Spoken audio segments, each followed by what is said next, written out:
আমাদের মেগাস্টার জিৎ।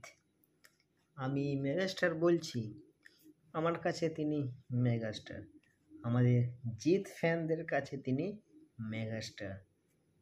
ঠিক আছে, তবে মেগাস্টার জিৎ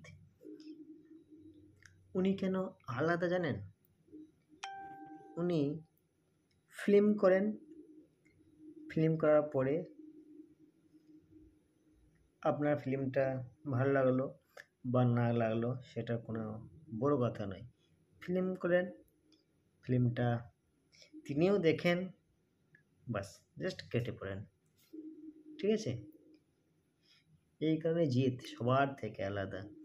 জিৎকে একটা ইন্টারভিউতে বেসিক্যালি বলা হয়েছিল যে আপনি পলিটিক্যাল করবেন কিনার পরে জিৎ বলছে কি, আমি যেটা জানি না সেটা আমি করব না। আমাকে যদি বলা হয় একটা এরোপ্লেন তৈরি করতে, আমি সেটা পারবো না। তাহলে ঠিক তেমনি আমি পলিটিক্যাল বিষয় জানি না, আমি করব না। এই কারণে জিৎকে খুব ভালো লাগে। জিতের সেই দেখেছিলাম না সাথী, 2002 সালে ফিল্মটা রিলিজ করেছিল।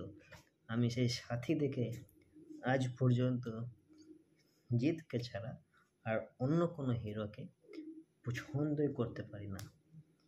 জিৎ আলাদা লেভেলের একজন হিরো।